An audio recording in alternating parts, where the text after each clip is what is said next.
السلام عليكم ورحمة الله.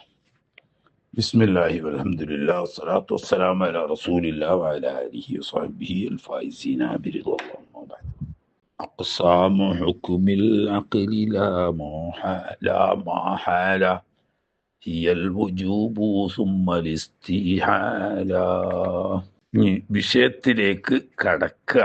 അതിന്റെ ആമുഖ പറയും. അഖ്സാമു ഹുക്മിൽ അഖ്ലി ലാ മഹാല هي الوجوب ثم الاستحالة ثم الجواز ثالث الأقدام ثم الجواز ثالث الأقسام فافهم منعت لذة الأفهام. അഖ്സാമു ഹുക്മിൽ അഖ്ലി, ബുദ്ധിയുടെ ഹുക്കും. മൂന്ന് തരം ഹുക്കുമുകളുണ്ട്. അഖ്സാമു ശറഈ, അത് നമുക്കൊക്കെ അറിയുന്ന അല്ല, ഹുക്കും അഹ്കാമു ശറഈ എല്ലാവർക്കും അറിയാം. രണ്ടാമത്തതാണ് അഖ്സാമുൽ അഖ്ലി. മൂന്നാമത്തേത് അഹ്കാമുൽ ആദ. അഹ്കാമുൽ ആദത്ത്, അഹ്കാമു ശറഈയത്ത്, അഹ്കാമുൽ അഖൽ, ഇങ്ങനെ മൂന്ന് ഹുക്കുമുകളുണ്ട്. അത് അഹ്കാമു ശറഈയത്ത് പണ്ട് നമ്മൾ ഉസൂലിൽ പറഞ്ഞു പോയി.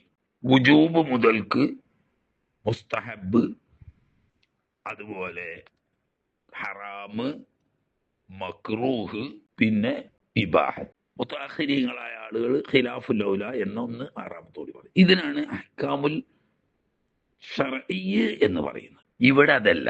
അഹ്കാമ് അഖൽ എന്ന് പറഞ്ഞാൽ ബുദ്ധിപരമായ സാധ്യതകൾ. ബുദ്ധിപരമായി അഖൽ കൊണ്ട് ചിന്തിച്ചാൽ ഉള്ള സാധ്യത മൂന്ന് തരമാണ്. ഒന്ന് വുജൂബ്, രണ്ടാമത്തേത് മുസ്തഹീല് അഥവാ ഇസ്തിഹാലത്ത്, മൂന്നാമത്തേത് ജവാസ് അല്ലെങ്കിൽ ഇംകാൻ. ബയാനു അഖ്സാമി ഹുക്കുമി, ഹുക്കുമിന്റെ ഖിസ്മുകൾ. ഹുക്കും എന്താണെന്ന് നേരത്തെ മഅറൂഫ് ആയതുകൊണ്ട് അത് പറയുന്നില്ല. അതിന്റെ ഖിസ്മുകൾ. വലമ്മാ കാനത്ത് മബാഹിസു ഹാദൽ ഫന്നി, ഈ അഖായിദിന്റെ ഫന്നിന്റെ ചർച്ചകളായപ്പോൾ തതവഖഫു, ആ ചർച്ചകൾ നിലനിൽക്കുന്നു അലാ മഅരിഫത്തി അഖ്സാമിൽ ഹുക്മിൽ അഖലി, ബുദ്ധിപരമായ ഹുക്കുമുകളുടെ ഇനങ്ങൾ, ബുദ്ധിപരമായ സാധ്യതകളുടെ ഇനങ്ങൾ. അതറിഞ്ഞിരിക്കണം, അല്ലാതെ അഖീദ പഠിക്കാൻ കഴിയില്ല. ഏതാണ് ഹുക്കുമുൽ അഖലി സലാസ എന്ന് പറയുന്നത്? അനി, ഈ മൂന്ന് അഖലിയ ഹുക്കുമ് എന്നതുകൊണ്ട് ഞാൻ ഉദ്ദേശിക്കുന്നത് അൽ വുജൂബ വൽ ഇസ്തിഹാലത്ത വൽ ജവാസ. ഇങ്ങനെ മൂന്നെണ്ണം. ഒന്ന് വുജൂബിയത്ത്, മറ്റൊന്ന് ഇസ്തിഹാലത്ത്, മൂന്നാമത്തെ ജവാസ്. അപ്പൊ ഇത് ആദ്യം മനസ്സിലാക്കിയെങ്കിലേ അഖീദന്റെ ബാബിൽ ചർച്ച എടുക്കാൻ കഴിയുള്ളൂ എന്നുകൊണ്ട് ആദ്യം അതാണ് പറഞ്ഞു. അപ്പൊ കാല മുസന്നിഫ് തങ്ങൾ പറയാണ്, അഖ്സാമു ഹുക്കുമിൽ അഖലി, അഖലിന്റെ ഹുക്കുമിന്റെ ഖിസ്മുകളാവുന്നത്. മുബ്തദാണ്, ഖബറുഹു മഅദൂഫുൻ, ഐ സലാസത്തുൻ എന്ന് ഖബർ മഅദൂഫ. എങ്ങനെ കിട്ടി? യദുല്ലു അലൈഹി, ഈ മഅദൂഫായ ഖബറിന്റെ മേൽ അറിയിക്കുന്നത് ഖൗലുഹു ലാത്തി, ലാസ്റ്റ് വരുന്നുണ്ട് സാലിസുൽ അഖ്സാമീൻ. ഈ അഖലിയ ഹുക്കുമുകളുടെ ഖിസ്മുകളിൽപ്പെട്ട മൂന്നാമത്തേത്, ഒന്നും രണ്ടും പറഞ്ഞതിന് ശേഷം മൂന്നാമത്തേതോടുകൂടി കഴിഞ്ഞു ചെയ്ത്. അപ്പൊ മൂന്നാണ്. സലാസത്തുൻ എന്ന ഖബർ മഹ്ദൂഫാണ്, ഹാല് മഖാം അറിയിച്ചിട്ട്. എന്നാൽ ബെയ്ത്തിൽ പറഞ്ഞ ഹിയ വുജൂബു സുമ്മൽ ഇസ്തിഹാലത്തു എന്ന് പറയുന്നത്, ജുംലത്ത് ഹിയൽ വുജൂബു സുമ്മൽ ഇസ്തിഹാല എന്ന് പറഞ്ഞത് ഇസ്തിനാഫിയാണ്. എങ്ങനെ? ആദ്യം പറഞ്ഞ കലാമിൽ നിന്നിട്ടും ഒരു സാങ്കല്പികമായ ചോദ്യം ഉടലെടുക്കുന്നു.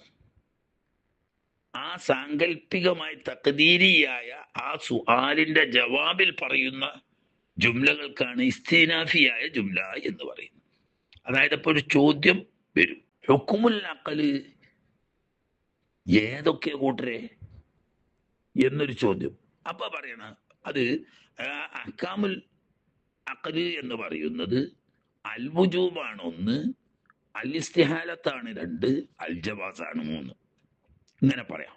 അപ്പൊ ഈ സുആലിന്റെ മുഖദ്ദറായ ഒരു സുആലിന്റെ ജവാബിന്റെ സ്ഥാനത്ത് വന്ന ജുംലയാണ് എന്നർത്ഥം. ഇസ്തിനാഫിയാണ് ലിബയാനിൽ അഖ്സാം ഫയസിഹു അൻ തകൂന ഹിയ ഇനി വേണ്ട അഖ്സാമു ഹുക്മുൽ അഖലാവുന്നത് എന്ന മുബ്തദ ഖബറായിട്ട് ഈ ജുംല വുജൂബ് സുമ്മൽ ഇസ്തിഹാലത്തു സുമ്മൽ ജവാസു എന്ന് പറഞ്ഞ ഈ മൂത്തയും ഖബറും കൂടിയ ജുംല അഖ്സാമു ഹുക്മുൽ അഖലി എന്ന മൂത്താന്റെ ഖബറായിട്ടും കൊണ്ടുവരാം. ഇതിപ്പം മൂല്യമാരിട്ടുകളല്ലാത്ത സാധാരണക്കാരുണ്ടാവുമല്ലോ ഇപ്പൊ ഇത് കേൾക്കണമല്ലോ, ഓർക്കിപ്പോ ഇത് വലിയ രസം ഉണ്ടാവില്ല. പക്ഷേ അത് വേണം. അതാണ് അറബി ഭാഷയുടെ ഗ്രാമർ അല്ലേ, അത് തിരിഞ്ഞെങ്കിലേ അതിന്റെ ശരിയായ മാന തിരിയുള്ളൂ എന്നുള്ളതുകൊണ്ട് അത്യാവശ്യമുള്ളത് ചിലയിടത്ത് പറയാം. വൽ അഖ്സാമു അത് നല്ലൊരു ഭാഷ. ഖിസ്മുകൾ എന്ന് പറയുന്നത് ജമ്മുൻ, അത് ബഹുവചനാണ്. എന്തിന്റെ ജമ്മു ഖിസ്മിൻ ബികസിരിൻ ഫസ്കൂൻ, ഫാ കരിമത്താവുന്ന കാഫിന് കസറ്, ഐന് കരിമത്താവുന്ന സീനിന് സുക്കൂന്, അങ്ങനെ ഖിസ്മ് എന്നതിന്റെ ജമ്മാവുന്നു അഖ്സാം എന്ന്. എന്താണ് ഈ ഖിസ്മ്? ബഹുവ. അപ്പൊ ഈ ഖിസ്മ് എന്ന് പറഞ്ഞാൽ മന്ദറജ മാ വൈരിഹി, മാ ഒരു കാര്യമാണ്, ഒരു സംഗതിയാണ്. ഇന്തറജ അത് ഉൾപ്പെട്ടിരിക്കുന്നു മാ വൈരി മറ്റൊന്നിന്റെ കൂട്ടത്തിൽ, മറ്റൊന്നിന്റെ കൂട്ടത്തിൽ ഉൾപ്പെട്ടത്. എങ്ങനത്തെ മറ്റൊന്നിന്റെ കൂട്ടത്തിൽ ഉൾപ്പെട്ടത്? തഹത്ത കുല്ലിൻ, ഒരു പക്ഷേ കുല്ലിന്റെ തഹത്തിൽ ഉൾപ്പെട്ടതായിരിക്കും. ഔ കുല്ലിയിൻ, അല്ലെങ്കിൽ കുല്ലിയിന്റെ തഹത്തിൽ ഉൾപ്പെട്ടതായിരിക്കും. അപ്പം ഖിസ്മ് എന്ന് പറഞ്ഞാൽ മന്ദറജ മാ വൈരിഹി തഹത്ത കുല്ലിൻ ഔ കുല്ലിയിൻ, ഒന്നിരിക്കൽ കുല്ലിന്റെ തഹത്തിൽ അല്ലെങ്കിൽ കുല്ലിയിന്റെ തഹത്തിൽ മറ്റൊന്നോടുകൂടി ഉൾപ്പെടുന്ന ഒരു വസ്തുവിനാണ് ഖിസ്മ് എന്ന് പറയാം. അപ്പൊ കുല്ലെന്താണ്, കുല്ലി എന്താണ് എന്ന് തിരിയണല്ലോ. വൽ കുല്ലു, കുല്ല് എന്ന് പറയുന്നത് മാ തറക്കബ മിൻ ജൗഹറൈനി ഫഅക്സറ, രണ്ടിൽ കൂടുതലോ ജൗഹറുകളെ കൊണ്ട് മുറക്കബായത്. ജിസ്മിനെയൊക്കെ നമ്മൾ പറയുന്നില്ലേ, ജിസ്മ് എന്ന് പറയുന്നത് കുല്ലാണ്. അതിൽ ഉൾക്കൊള്ളുന്ന ജൗഹറുകൾ ഏറ്റവും അക്കല്ല് 2 ജൗഹർ കൊണ്ടാണ് നാഷറൊക്കെ പറഞ്ഞു. അതാണ് മുത്തമതാക്കിയ കൗല്. ചിലവര് 3 എന്ന് പറഞ്ഞാണ്, ചിലവര് 4 എന്ന് പറഞ്ഞാണ്. ഏതായാലും 2 കുറഞ്ഞിട്ടില്ല. ചുരുങ്ങിയത് 2 ജൗഹറുകളെ കൊണ്ടിട്ട്, ജൗഹർ എന്നൊക്കെ പറയുന്ന ഇസ്ലാഹിയ, രത്നം മുത്ത് എന്നൊന്നും സംഭവിക്കണ്ട, എന്ന് പറഞ്ഞാൽ മറ്റൊന്നിനെ ആശ്രയിക്കാതെ നിലനിൽക്കുന്ന സ്വയം നിലനിൽപ്പുള്ള വസ്തുവിനാണ് ജൗഹർ എന്ന് പറയാം. സ്വയം നിലനിൽപ്പില്ലാതെ മറ്റൊന്നിനെ ആശ്രയിച്ച് നിലനിൽക്കുന്നതിന് അർള് എന്നും പറയും. അപ്പോ 2 ജൗഹറുകൾ, സ്വയം നിലനിൽപ്പുള്ള 2 ജൗഹറുകൾ, ചുരുക്കി പറഞ്ഞാൽ 2 ആറ്റങ്ങൾ, 2 പരമാണുക്കൾ ഒരുമിച്ച് കൂടുമ്പോഴാണ് ഒരു ജിസ്മ് ഉണ്ടാകുന്നത്. അതിൽ കൂടുതൽ എത്ര ഉണ്ടായാലും കണക്കാണ്. അപ്പോ 2 ഫാക്സറ 2ൽ കൂടുതലോ ജൗഹറാവുന്ന സ്വയം നിലനിൽക്കുന്ന 2 വസ്തുക്കളെ കൊണ്ട് ഒരുമിച്ച് കൂട്ടപ്പെട്ടതിനാണ് കുല്ല് എന്ന് പറയാം. എന്ന് പറഞ്ഞാൽ മനുഷ്യന്റെ ശരീരമൊക്കെ പോലെ മനുഷ്യന്റെ ശരീരം ഒന്നായിട്ട് കൂടിയാൽ കുല്ലാണ്. എന്നാൽ അതിന്റെ തഹത്തിൽ വരുന്ന ജുസുകളാണ് കയ്യ്, കാല്, ഉടല്, തല, കണ്ണ്, കാത്, നാക്ക്, മൂക്ക്. ഇതൊക്കെ വാടെ കൂട്ടുമ്പോഴാണ് ഒരു ഇൻസാനാകുന്നത്. അപ്പൊ ഇൻസാൻ എന്ന് പറയുന്ന ഒരു കുല്ല്, അല്ലെങ്കിൽ ഒരു റജുല് എന്ന് പറയുന്ന ഒരു കുല്ല്, അതിന്റെ അജ്സാകള്, കയ്യ്, കാല്, തല, ഉടല് പോലെയുള്ള അജ്സാകളെ കൊണ്ട് മുറക്കമായതിനാണ് ഇൻസാൻ, ഈ റജുല് എന്ന് പറയാം. അപ്പോ ഇതിന്റെ പ്രത്യേകത എന്താ ഞാൻ പറയും. കുല്ലി എന്ന് പറഞ്ഞാൽ മാ അൽ മുന്തരിജു തഹത്തൽ കുല്ലി വൽ കുല്ലിയു മാ സദഖ അലാ കസീരീന. കുല്ലി എന്ന് പറഞ്ഞാൽ പലതിന്റെ മേൽ പറയാൻ പറ്റുന്ന ഒന്നാണ്. വയുസമ്മ, പലതുണ്ടായിക്കോളന്നില്ല, ഉണ്ടെങ്കിൽ ആ പലതിന്റെ മേലും പറയാൻ പറ്റുന്നു. വയുസമ്മ അൽ മുന്തരിജു തഹത്തൽ കുല്ലി, തമ്മിൽ വ്യത്യാസം. നേരത്തെ പറഞ്ഞ കുല്ല് ഒരു മനുഷ്യന്റെ തടി, ഒരു റജുലി എന്ന് പറയാം. റജുലി എന്ന് പറഞ്ഞാൽ ആ കുല്ലിന്റെ തഹത്തിൽ വരുന്ന ജുസ്കള്, അല്ലെങ്കിൽ അതിന്റെ ബാള്, ജുസ് എന്നോ ബാള് എന്നോ പറയാൻ പറ്റും. ഉദാഹരണം, മനുഷ്യന്റെ കയ്യിനെ പറ്റിയിട്ട് മനുഷ്യന്റെ ഒരു ബാള് എന്ന് പറയാം, കാലിനെ പറ്റിയിട്ട് മനുഷ്യന്റെ ഒരു ബാള് എന്ന് പറയാം, അല്ലെങ്കിൽ ഒരു ജുസ് എന്ന് പറയാം. അപ്പം ഈ റജുല് അവന്റെ തലയും ഉടലും കൈകാലുകളും ഒക്കെ കൂടിയതാണ്. ഈ ഓരോന്നിനെ പറ്റിയിട്ടും എന്ത് പറയാൻ പറ്റും? ജുസ് എന്ന് പറയാൻ പറ്റും, ബാഗ് എന്ന് പറയാൻ പറ്റും. ഈ കുല്ലി കൊണ്ട് ഈ ജുസിന്റെ മേല് ഖബർ അറിയിക്കാൻ പറ്റൂല. ഈ ബാഗ് കൊണ്ടിട്ട് ഈ കുല്ലിന്റെ മേലും ഖബർ അറിയിക്കാൻ പറ്റൂല. എന്ന് പറഞ്ഞാൽ റജുലാവുന്നത് കയ്യാവുന്നു, കാലാവുന്നത് റജുലാവുന്നു എന്ന് പറയാൻ പറ്റൂല. ഇതാണ് ഇപ്പൊ കുല്ലിന്റെ വ്യത്യാസം. ഇനി കുല്ലി എന്ന് പറഞ്ഞാലോ വൽ മുന്തരിജു തഹ്തൽ കുല്ലി, അതേ സമയത്ത് ഒരു കുല്ലിന്റെ തഹത്തിൽ ഉൾപ്പെടുന്നതിന് ജുസ്ഇ എന്നാ പറയാം. മറ്റേന് ജുസ് എന്നോ ബഅദ് എന്നോ പറയും. കുല്ലിന്റെ തഹത്തിൽ ഉള്ളതിന് ജുസ്ഇ എന്നാ പറയാം. ഇനി വേണമെങ്കിൽ യുസമ്മ മൗരിദുൽ ഖിസ്മ എന്ന് അങ്ങനെയും പറയാം. ഖിസ്മത്തിന്റെ മൗരിദ് ഏതാണത്? ഖിസ്മത്തിന്റെ മൗരിദ് എന്ന് പറഞ്ഞാൽ ഏതിനെയാണ് തഖ്സീം ചെയ്യുന്നത്? അത് മൗരിദുൽ ഖിസ്മത്ത് കുല്ലായിരിക്കും, ചിലപ്പോൾ കുല്ലിയായിരിക്കും. കുല്ലു അവിൽ കുല്ലിയു. അതിന് മഖ്സിമ് എന്ന് പറയും. ബിഫത്തിഹിൻ ഫസുകൂനിൻ ഫകസിരിൻ മഖ്സിം ചുരുക്കി പറഞ്ഞുതരാം. തഖ്സീം എന്ന് പറഞ്ഞാൽ അത്തമീസ് വത്തഫ്സീൽ, വേർതിരിക്കുക, ഒന്നൊന്നിൽ നിന്നിട്ട് വേർതിരിക്കുക, വിഭജിക്കുക എന്നർത്ഥം. എന്ന് പറഞ്ഞാൽ ഐ ജഅലു ശൈഇ അഖ്സാമൻ. നീട്ടി പറഞ്ഞാൽ ചിലപ്പോൾ മനസ്സിലാകാതെ കഴിയുക. വഅലാമത്തു തഖ്സീമിൽ കുല്ലി ഇലാ അജ്സാഇഹി, ഒരു കുല്ലിനെ അതിന്റെ ജുസുകളിലേക്ക് വിഭജിക്കൽ പറ്റുന്നതിന്റെ അടയാളം സിഹത്തു ഇൻഹിലാലിഹി, ആ കുല്ല് വിഭജിതമാകണം. ഇലൽ അജ്സാഇല്ലത്തി തുർഖബ മിൻഹ, ഒരു അജ്സാകളെ കൊണ്ടാണോ ഈ കുല്ല് മുറക്കമായത് അതിലേക്ക് വിഭജിക്കപ്പെടാൻ പറ്റണം. ഒന്നതാണ്. എന്ന് പറഞ്ഞാൽ ഒരു മനുഷ്യൻ അവന്റെ ഉദാഹരണം ഏറ്റവും ചുരുങ്ങിയത് കയ്യ്, കാല്, ഉടല്, തല, ഇത് വേറിരിക്കാൻ കഴിയും. കയ്യ് വേറെ, കാല് വേറെ, ഉടല് വേറെ, തല വേറെ വേറിരിക്കാൻ കഴിയും. അതോടുകൂടി ഈ കുല്ലിനെ ഖബറായിട്ട് കൊണ്ടുവരാൻ പറ്റൂല. അൽ അഖ്സാമി എന്ന് പറഞ്ഞാൽ റജുലാവുന്നത് കാലാവുന്നു, റജുലാവുന്നത് ഉടലാവുന്നു, റജുലാവുന്നവന്റെ തലയാവുന്നു, കയ്യാവുന്നു എന്ന് പറയാൻ പറ്റൂല. അപ്പൊ അഖ്സാമിന്റെ മേലും അഖ്സിമിനെ ഹംല് ചെയ്യാനെ ഖബറാക്കി കൊണ്ടുവരല് സയ്യാവൂല. ഇതാണ് ഇപ്പൊ കുല്ല്. കുല്ലിയോ വഅലാമത്തു തഖ്സീമിൽ കുല്ലി ഇലാ ജുസ്ഇയാതിഹി, ഒരു കുല്ലിയിനെ അതിന്റെ ജുസ്ഇകളിലേക്ക് തഖ്സീം ചെയ്യാൻ പറ്റും എന്നതിന്റെ അടയാളം അതിന്റെ ജുസ്ഇയാത്തും കുല്ലിയാത്തും തമ്മിലുള്ള സിഹ്ഹത്തു അംലിൽ മുഖ്സിമി അലൽ അകുല്ലി മിൻ അഖ്സാം, എല്ലാ ഖിസ്മുകളുടെ മേലും ഈ കുല്ലിയിനെ ഖബർ അറിയിക്കാൻ പറ്റും. ഉദാഹരണം, ഇൻസാൻ എന്ന് പറയുന്ന ഒരു കുല്ലിയാണ്. അതിനിപ്പോ സെയ്ദ്, അംർ, ബക്കർ, ഖാലിദ് ഇങ്ങനെ കോടിക്കണക്കായ മനുഷ്യന്മാരൊക്കെ ഇൻസാനാണ്. അത് ഈ ഇൻസാൻ എന്ന് പറയുന്ന കുല്ലിന്റെ അഫ്രാദുകളാണ്, അതിന്റെ ഖിസ്മുകളാണ്. ഇപ്പൊ സെയ്ദാവുന്നത് ഇൻസാനാണ്, സെയ്ദ അംറാവുന്നത് ഇൻസാനാണ്, ബക്കറാവുന്നത് ഇൻസാനാണ്, ഇങ്ങനെ പറയാൻ പറ്റും. ഓരോ ജുസിയാത്തിനും എടുത്തിട്ട് ഈ കുല്ലിന്റെ മേല് ഖബർ അറിയിക്കാൻ പറ്റും. കുല്ലും ജുസു ആവുമ്പോ അങ്ങനെയല്ല.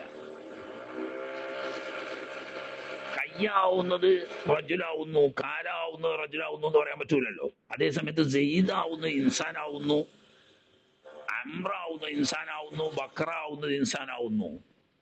അതിന്റെ ഓരോ കിസ്മുകളെയും കൊണ്ട് ഖബർ അറിയിക്കാൻ പറ്റും. സെയ്ദുൻ ഇൻസാനുൻ അംറുൻ ഇൻസാനും എന്ന് പറയും പോലെ, ഏത് ഇൻസാൻ എന്ന് പറയുന്ന കുല്ലിന്റെ അഫ്രാദുകളാണ് ഈ സെയ്ദ്, അംറു എന്നൊക്കെ പറയുന്നത്. അപ്പൊ ചുരുക്കത്തിൽ കുല്ല് ജുസ്, കുല്ലിയ് ജുസ്ഇ, ഇങ്ങനെയാണ് പ്രയോഗം. അത് തമ്മിലുള്ള വ്യത്യാസം പറഞ്ഞു. ഇനി അഹ്കാമ് എന്ന് പറഞ്ഞ ഹുക്കുമിന്റെ രമ്മാണല്ലോ.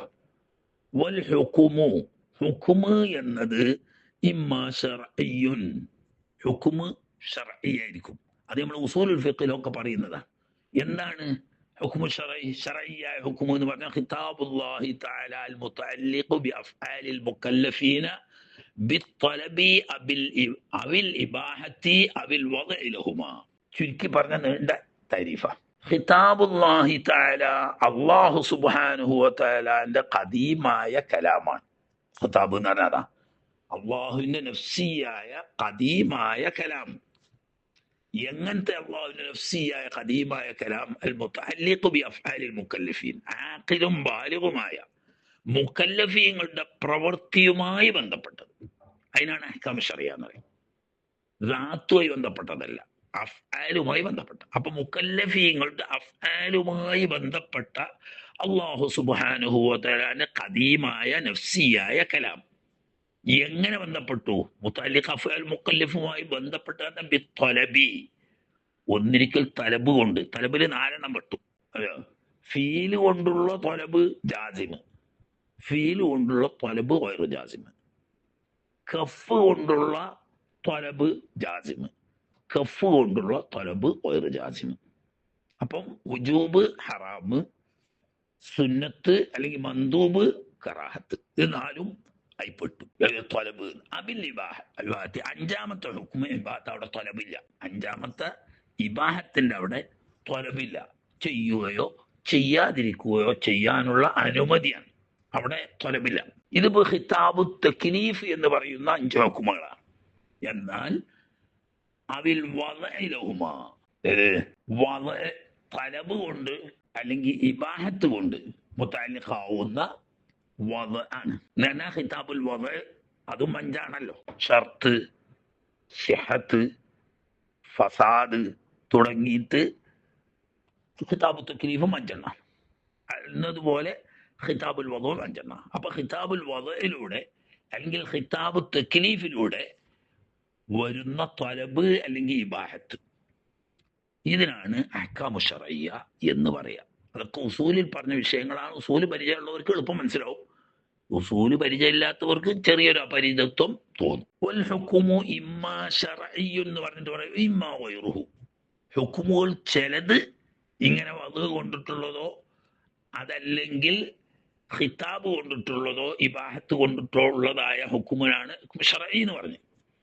ചിലപ്പം ഹുക്മ് ശർഇ അല്ലാതെ വരും. ശർഇ അല്ലാത്ത ഹുക്മ് എന്ന് പറഞ്ഞാൽ എന്താ? ഹുവ ഇസ്ബാതു അംരിൻ ലി അംരിൻ ഔ നഫീഹു അൻഹു. ഒരു വസ്തുവിന് ഒരു വസ്തു സുബൂത്താക്കലാണ്. തീയാവുന്നത് ചൂടുള്ളതാണ്, ഐസാവുന്നത് തണുപ്പുള്ളതാണ്. ഇതിപ്പോ ശർഇയായ ഹുക്മല്ല.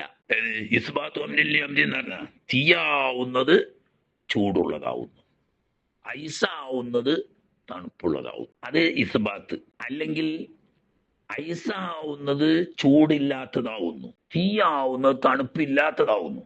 ഇങ്ങനെ നഫി കൊണ്ട് ഇങ്ങനത്തെ ഇസ്ബാത്തു അംരിൻ ലി അംരിൻ ഔ നഫീഹു അൻഹു എന്ന് പറയുന്ന ഈ ഹുക്മ് അതിന്റെ വൽ ഹാക്കിമു ബി, ഈ ഹുക്മ് കൊണ്ട് ഹുക്മ് ചെയ്യുന്നത് ഇമ്മൽ അഖലു, ഒരു പക്ഷേ അഖലായിരിക്കും. അതാണ് അഖലിയായ ഹുക്മ് എന്ന് പറയുന്നത്.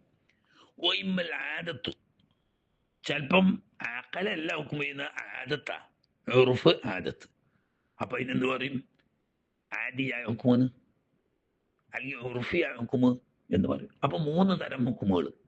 ഒന്ന് ശർഇയായ ഹുക്മ്, അതിപ്പോ നമ്മൾ ചർച്ച ചെയ്യുന്നില്ല, അത് ഫിഖിൽ ചർച്ച ചെയ്യുന്ന വിഷയം. 2ാമത്തേത് അഖലിയായ ഹുക്മ്, അതപ്പം നമ്മൾ ചർച്ച ചെയ്യുന്നത്. അഹ്കാമുൽ അഖലി എന്ന് പറഞ്ഞാൽ അഖലിന്റെ ഹുക്മുകളാണ്. ഇസ്ബാത്തു അംരിൻ ലി അംരിനായിട്ടോ നഫി അംരിനായിട്ടുള്ള ഈ ഹുക്മ് അഖലി ചെയ്യുമ്പോൾ അഖലിയായ ഹുക്മ് എന്ന് പറയും. കിതാബ് ഓതാത്ത ആളുകളെ സംബന്ധിച്ച് കുറച്ചൊരു പ്രയാസം ഉണ്ടാക്കുന്ന ഭാഗമാണ്. അതുകൊണ്ട് ഇന്ന് അവിടെ നിൽക്കട്ടെ. ഇൻഷാ അല്ലാഹ് വിഷയത്തിലേക്കാണ് കടന്ന, അഖീദയിലേക്ക് കടന്ന ഏകദേശമൊക്കെ തിരിയും. അതിന്റെ ആമുഖങ്ങളാണ് പറഞ്ഞു പോരുന്ന, വിഷമിക്കണ്ട. ഇൻഷാ അല്ലാഹ്. വാഖിറു ദഅവാന അനിൽ ഹംദുലില്ലാഹി റബ്ബിൽ ആലമീൻ. അസ്സലാമു അലൈക്കും വറഹ്മത്തുള്ളാഹി.